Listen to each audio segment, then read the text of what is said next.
What's up everyone, it's TheRazoredEdge, and today we're here to bring you guys some Gears 5 news. As you guys have seen, there has been an absolute monster explosion of Gears 5 news across the board on all of the internet. We're in E3 season here for Gears 5 information, and as you can see here on the screen, we have the roadmap for what is to come for Gears 5 on the road to launch for the entire game. So this video is meant to be kind of your hub for everything you need to know about Gears 5 on the lead up to launch, release dates, when you can see new gameplay footage, all that kind of thing.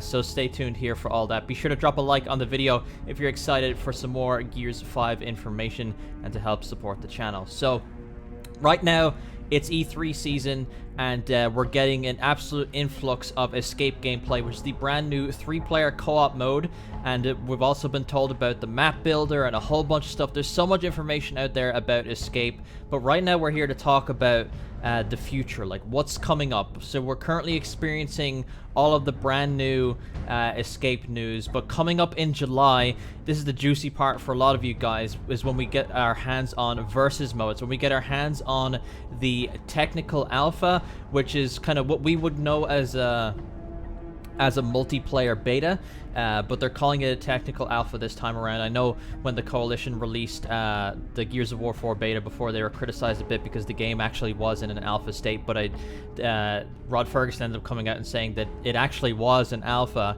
but they just called it a beta because that's what people know it as. So it seems like that's kind of a bit of a lesson learned from there. So they go on to say Gears 5 Versus will debut with a bang with E-League, culminating with the E-League Summer Series live tournament on July 13th to 14th, where 8 of the world's top Gears teams will face off in an epic showdown in the first Gears 5 tournament ever. Versus mode will also be playable in July during the Gears 5 tech test. Join us to be one of the first to play our all-new competitive game type Arcade, a frenetic experience built for jump-in, over-the-top fun, and more. Access to the Gears 5 tech test is included with Xbox Game Pass or by pre-ordering at participating retailers, including the Microsoft Store.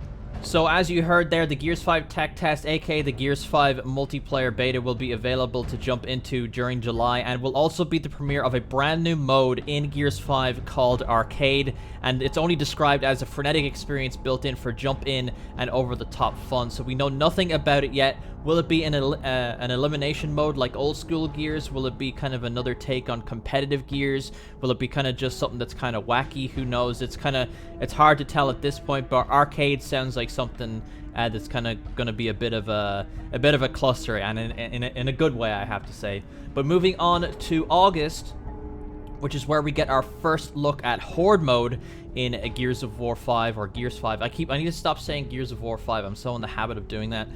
So it says Horde Mode will return in August with hands-on gameplay debut at Gamescom, featuring new character abilities that could turn the tide of battle. So we've seen the introduction of character abilities in Escape Mode. You guys might have seen the Shock Blade is the one that's been standing out the most, and there's also one where you can throw some ammo. So those are some examples. It's like a logo in the bottom middle of your character screen. I'm assuming that that's the exact system that's going to carry over into Horde Mode. That card system will probably relate to that, because Escape Mode is more of like a PvE campaign co-op style kind of thing that's also kind of a multiplayer vibe to it. It's very much a splice up, and then Horde Mode is the straight up traditional, 50 waves, so many bosses, and just hordes of locusts, swarm, and Scions coming at you all at once, and DBs as well. And that's what Horde is all about. So that's coming back in August, and there will be kind of, I assume, gameplay will be introduced in the same way as Escape is being introduced at E3. You'll see, probably some kind of showcase live streamed from Gamescom in Cologne, Germany, and then you'll see gameplay from content creators and directly from the Coalition themselves on probably like live.gearsofwar.com and mixer.com/gearsofwar, all that kind of stuff. So stay tuned to the channel. I'll be sure to report when all that stuff is going live, and I'll be posting as much gameplay as I possibly can. And then finally, moving on to September, is campaign. So one thing you guys may have noticed is that on stage at E3 this year, we did not get our hands, or sorry, not get our hands, but we didn't lay our eyes on much campaign footage apart from a cutscene that was released a couple days after the actual initial Gears 5 E3 demo, and that's because this year I think the Coalition are taking a much different approach. Gears 4, the marketing for it was kind of it was very spoiler oriented. Rod Ferguson made the point on the lead up to Gears 4 or slightly after, I kind of forget around the time, but he made the point anyway that you know, to market your game you had to kind of spoil it, and there wasn't really another way around it. So what they've done this year, what I've noticed, is that you guys may have noticed, like during the E3 stage demo, they had a render of Kate, and she was going through all of her emotions and all that kind of thing, and that was enough to tease us of what the campaign is all about. Like, you know, the conflict within Kate, her relationships with those characters. They didn't need to show snippets of the game, so the fact they're going for this kind of non-spoiler marketing campaign means we actually get surprised by the campaign when it comes out. And to be honest, if they can market the game that way and we get snippets of stuff on the lead up to the actual game itself, I don't see the problem with that. I much prefer that, in all honesty. But anyway, what the Coalition officially says here, they said play the Gears 5 campaign beginning September the 6th through early access. With all-out war descending, Kate Diaz breaks away to uncover her connection to the enemy and discover the true danger to Sarah herself.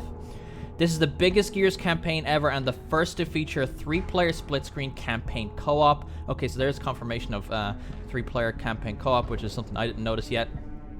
And it says, while these represent the major pillars of the Gears 5 experience, there's still plenty of details in between that we'll be covering when we can. Our goal over the next 3 months is to bring you a comprehensive look at Gears 5, leading you deeper into the game than we've ever done before our Gears games release. Expect streams, detailed blogs, answered questions, and plenty of gameplay. So that's a lot to handle there, but we're going to get a deep dive into campaign closer to the launch of the game. But as I said, it seems that they're going for a non-spoiler approach, so any gameplay we see will probably be kind of excerpts or kind of cut-ups from the campaign, like random sections that don't have no context. You'll probably see you know, Kate in the desert and Kate on the ice lake, like we've seen gameplay of that kind of stuff. So there's plenty to look forward to. So to recap real quick, we have on July 19th starts the Versus tech test, and then on August 19th is the premiere of Horde Mode in Gears 5, and then starting September the 6th, we get our first look at campaign. Obviously, there will be some previews before that and in between all of that kind of stuff, but as I said, stay tuned to the channel because I'll be uploading as much gameplay and updating you guys as much as I possibly can. But let me know what you guys think. Are you excited for all the Gears 4 info that's going to be splashed out up until launch for Gears 5? Let me know in the comments down below. But if you guys enjoyed the video, be sure to drop a like and subscribe to my channel for all future Gears 5 content. Share the video around if you really enjoyed it. Follow me on Twitter at TheRazoredEdge. Be sure to join my Discord link in the description if you guys want to discuss Gears 5 with me all day, every day. And I will see you guys next time. Hey guys, if you enjoyed the video, be sure to drop a like, leave a comment down below letting me know what you thought, subscribe to my channel if you're brand new for more videos, share the video around if you really enjoyed it, and I will see you guys next time.